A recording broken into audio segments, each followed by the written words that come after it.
akan membahas tentang teori semiotika, mata kuliah teori sastra. Menurut Dinar Buko tahun 2008, semiotika adalah ilmu yang mempelajari tentang tanda supaya dapat mengetahui bagaimana tanda tersebut berfungsi dan menghasilkan suatu makna. Sementara itu, menurut Kristomi dan Yuwono tahun 2004, berpendapat bahwa semiotika adalah studi tentang tanda-tanda atau sign, fungsi tanda, dan produksi tanda. Dalam hal ini, tanda yang dimaksud nantinya dapat menunjukkan pada makna atau sesuatu hal lainnya yang tersembunyi di balik tanda itu sendiri. Dengan kata lain, keberadaan tanda ini nantinya akan mewakili suatu hal yang berkaitan dengan objek tertentu. Misalnya, dalam sebuah pengemasan atau di gedung perusahaan, terdapat tanda berupa gambar asap. Dari tanda tersebut, kebanyakan orang menginterpretasikannya sebagai gambar api. Konsep dasar dalam semiotika. Tanda. Menurut Saussure, tanda atau sign ini terbagi menjadi 3 komponen, yakni pertama, tanda atau sign mencakup aspek material berupa suara, huruf, gambar, gerak, dan bentuk. Yang kedua ada penanda atau signifier, mencakup aspek material bahasa, yakni apa yang dikatakan atau didengarkan dan apa yang ditulis atau dibaca. Yang ketiga ada petanda atau signified, mencakup aspek mental bahasa, yakni gambaran mental, pikiran, dan konsep. Ketiga komponen tersebut harus memiliki eksistensi yang secara utuh. Apabila salah satu komponennya tidak ada, maka tandanya tidak dapat dibicarakan atau bahkan dibayangkan di benak manusia. Jadi, petanda adalah konsep yang nantinya akan dipresentasikan oleh penanda atau hubungan antara penanda dan penanda ini harus berkaitan satu sama lain supaya dapat menghasilkan makna atas tanda tersebut. Selain 3 tanda tersebut, ada juga tanda-tanda yang berupa gambar, misalnya ikon, indeks, dan simbol. Berikut penjabarannya. Yang pertama ikon, yaitu tanda yang mirip dengan objek yang diwakilinya.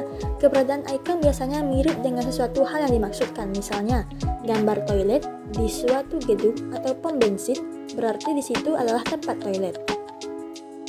Yang kedua ada indeks, merupakan tanda yang memiliki sebab akibat dengan apa yang diwakilinya, misalnya di stiker paket kardus terdapat gambar gelas pecah. Itu berarti apabila paket tersebut dibanting, maka akan pecah sama halnya dengan gelas tersebut.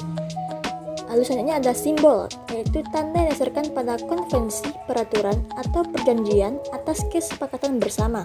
Keberadaan simbol ini hanya dapat dipahami artinya apabila seseorang tersebut memang sudah mengerti kesepakatan bersama yang ada. Misalnya, tanda hati berwarna merah muda itu diartikan sebagai cinta, yang mana semua orang tanpa sadar telah menyepakati simbol dan arti dari hal tersebut.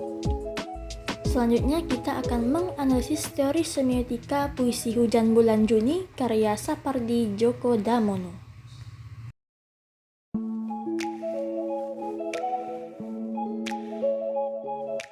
Berikut adalah semiotika dalam puisi tersebut. Yang pertama, Hujan Bulan Juni merupakan ikon dalam puisi tersebut karena larik tersebut memiliki tanda hubungan dengan larik yang lainnya. Yang kedua, dirahasiakannya rintik rindunya kepada pohon berbunga itu merupakan sebuah simbol. Kata rintik atau hujan kecil atau gerimis memiliki simbol bahwa rindunya bagai air hujan gerimis yang datang. Yang ketiga, dihapusnya jejak-jejak kaki yang ragu-ragu di jalan itu merupakan simbol. Kata dihapusnya jejak dalam larik tersebut memiliki simbol bahwa jejak atau bekas langkah atau tapak kaki tersebut dihilangkan. Pada bait pertama, mendeskripsikan sebuah rasa tabah atau ketabahan seseorang. Tabah dalam puisi ini adalah sebuah penantian menanti orang yang dicintai atau dikasihi.